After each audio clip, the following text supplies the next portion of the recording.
Hello Internet. Today we have this awesome, dirty, dusty 3090 from EVGA. This legendary brand came with a refurbished sticker, which is never a good thing, but time will tell. Owner stated that the card does not display or detect or whatever, so let's boot it up and see if that's true. Funny thing is, assuming the card does not produce an image, I looked away to give you an emotional feedback. But the card did produce an image while I was looking away. Then screen went black loading the bootloader, at which point I turned it off, not realizing that it actually worked. So I plugged the HDMI cord into the motherboard to see if I can run a memory test, which did pass. But after analyzing NVMe report, I found errors on E0, and that gives us something to stick to.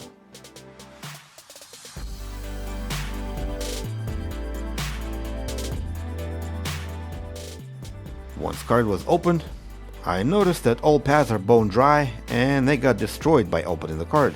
Also, some kind of a black powder-like substance.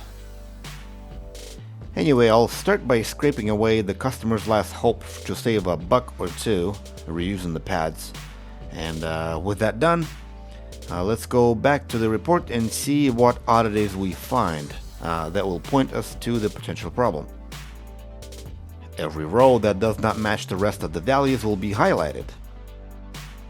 And the primary suspect is D0, and both E1 and E0 are questionable, so let's replace the D0 real quick, run the report again and compare the results before and after.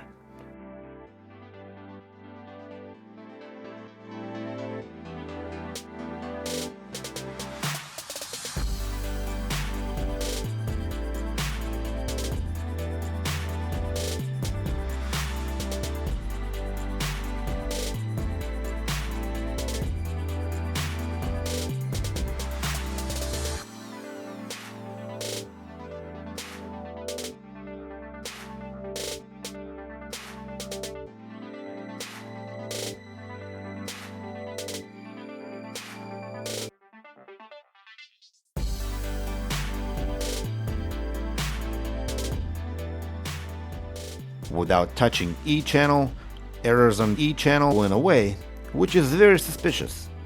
And as I looked further, I noticed that now D1 has errors. So what's going on here? At first, we had errors on D0 and both E channels. Then, errors shifted to D1, leading me to believe that we need to reball the core. The chip I exchanged earlier probably still works, so I'll give it a new set of balls, maybe I can reuse it later. So let's get that done and see if that helps.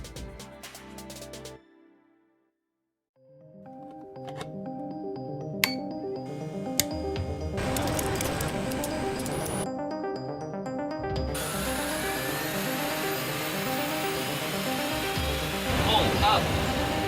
Pull up.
card produced a picture, which it already did before. I was just too ignorant to notice it. But as soon as I ran the valley, it gave me a black screen. And the PC rebooted itself, and as soon as drivers loaded, we got a black screen of death. While the card is still in a blackout state, I decided to look at each phase in hopes to find something unusual. And after looking around, one phase seemed to be dead. While testing this phase from a live power supply, the signal it generates is very long, throwing the entire rail out of sync. First, I want to compare PWM signal coming from the neighboring driver MOSFET above and see how it looks. Okay, now let's see if the bad one looks the same. And it does. And if we compare the output signal of those driver MOSFETs, clearly the pulse of the second driver MOSFET is much longer, which is also the reason why it's getting hot, as you can observe here. The good news is that I have few of those in stock, so let's get that replaced and see if that works.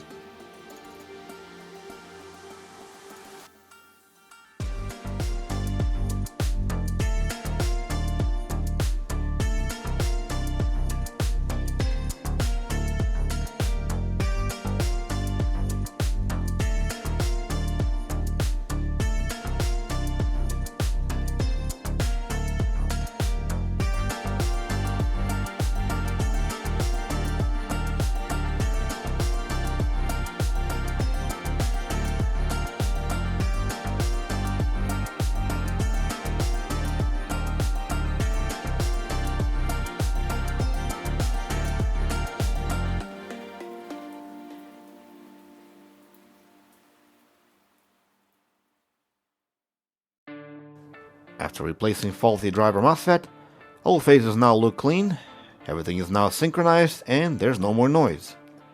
So let's boot the card one more time, confirm the fix by running the valley, which seems to have ran okay. And since I had too much flux under the core, I thought I'd try this new method of clearing it out by pouring alcohol and heating it at the same time, while all of it is drained down to the paper towel. That seemed to work, but it was very alcohol and time consuming, so I just threw it into the ultrasonic and call it a day.